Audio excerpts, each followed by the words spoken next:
Je donne la parole au directeur de l'ASER, qui vient de nous joindre, en le saluant au passage, pour la présentation du plan opérationnel pour l'accès universel à l'électricité.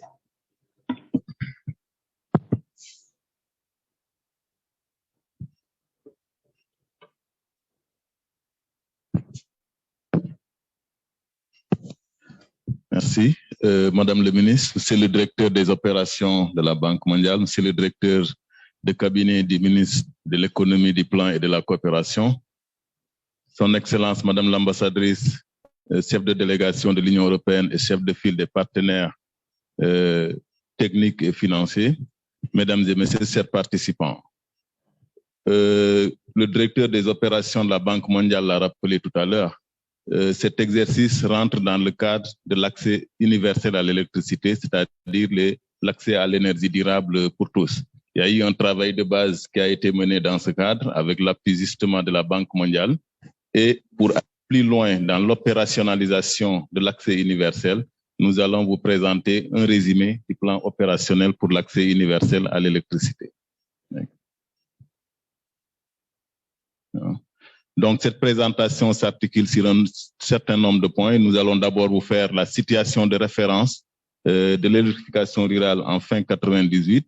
Ensuite, les objectifs du plan opérationnel pour l'accès universel à l'électricité, la stratégie pour cet accès universel avant de dérouler le macro-planning et les différents fiches de projet. Pour finir, un schéma organisationnel pour la mise en œuvre du programme va être présenté.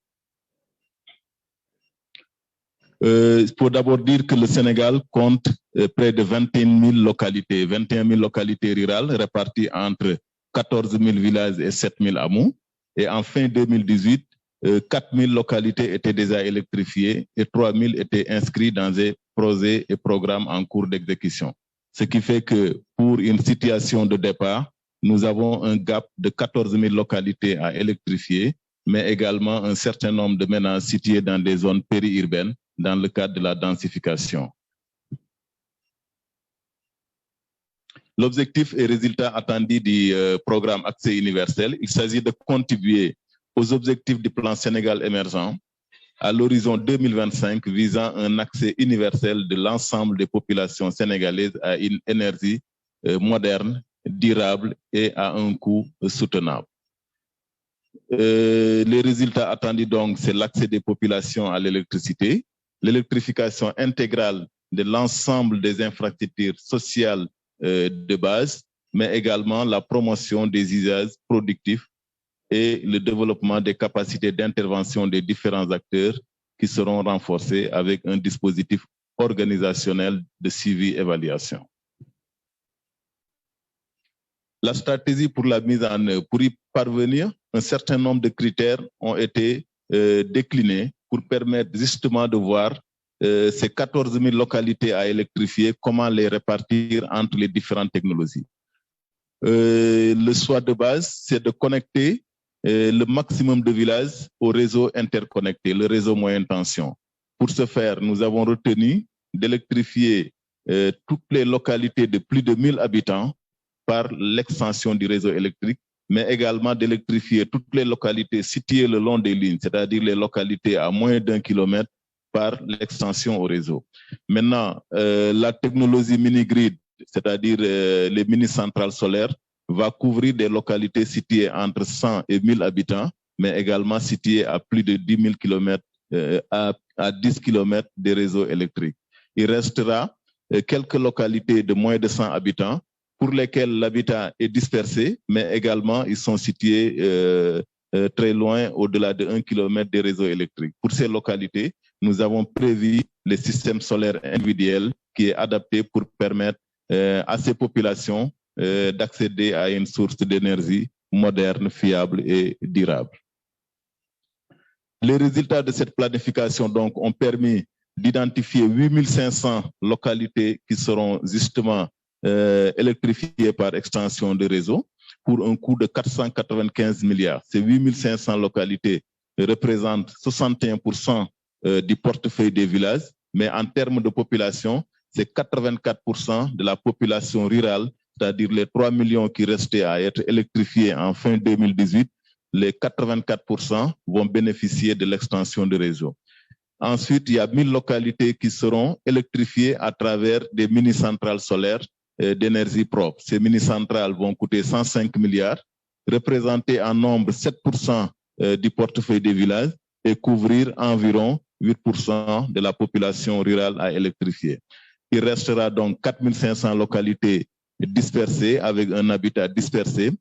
Et ces localités vont bénéficier de systèmes solaires individuels. En nombre, c'est très important, ça représente 32% du portefeuille de localités électrifiées et en population, ça va représenter 28%, ça va représenter 8% des populations rurales à couvrir pour un financement de 21 milliards.